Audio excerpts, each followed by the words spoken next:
और अगली बड़ी खबर देश में कोरोना महामारी की तीसरी लहर को लेकर है। देश में रोज बढ़ते कोरोना मामलों के बीच एक नया ट्रेंड देखने को मिला है। पिछले 4 दिन से देश में लगातार 2 लाख से ज्यादा कोरोना के मरीज सामने आ रहे हैं, लेकिन शनिवार को यह संख्या 65,000 कम आई है। शुक्रवार को 2,68,000 के मुकाबले शनिवार को 2,03,000 मरीज ही सामने आए हैं और ये एक दिन में बड़ी गिरावट दर्ज की गई है। अब तक दिल्ली और मुंबई में सबसे ज्यादा केसेस आ रहे थे, वहां यह गिरावट पिछले 4 दिन में देखी जा रही थी। हालांकि कुछ एक्सपर्ट्स के मुताबिक दिल्ली मुंबई में 15 जनवरी के आसपास तक तीसरी लहर की पीक आनी थी, यानी कि इसके बाद डेली केस कम होने का अनुमान लगाया जा रहा है।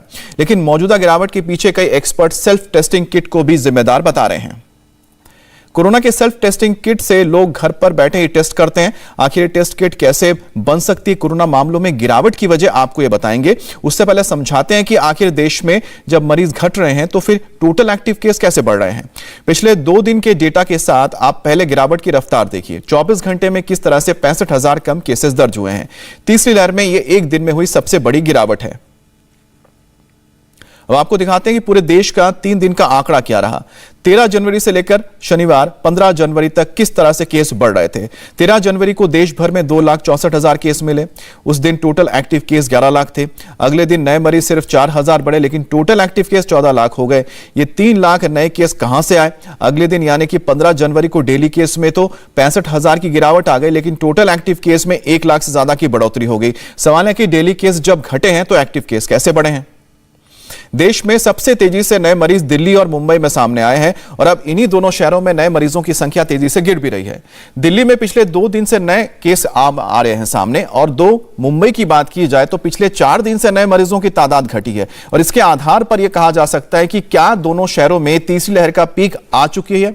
और क्योंकि यही स्थिति होती है, जब सबसे ज्यादा केस दर्ज होने के बाद अचानक ही नए मामले कम आने लगते हैं तो उसे कहा जाता है पीक, और पीक के बाद फिर से नीचे गिरना। दिल्ली और मुंबई में नए मामलों की गिरावट को कुछ आंकड़ों के जरिए आप समझ सकते हैं।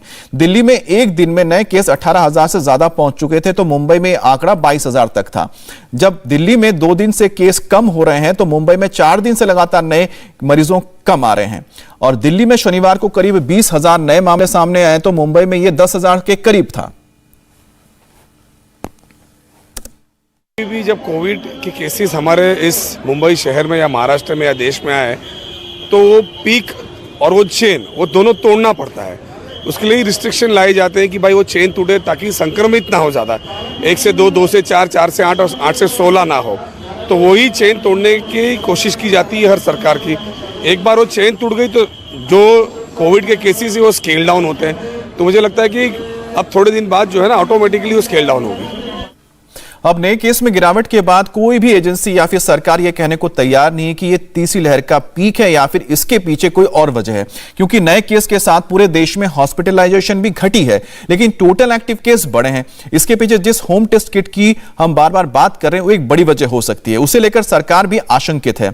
कहीं यही वो किट तो नहीं है जिसकी वजह से कोरोना के नए केस बढ़े हैं। आशंका है कि लोग सेल्फ टेस्ट किट से जांच कर रहे हैं और इसकी रिपोर्ट को सरकार या एजेंसी से साझा नहीं कर रहे हैं। इसे देखते हुए मुंबई में नई गाइडलाइन जारी कर दी गई है, जिसके मुताबिक अब कोरोना की होम टेस्ट किट आधार कार्ड नंबर के आधार पर दी जाएगी।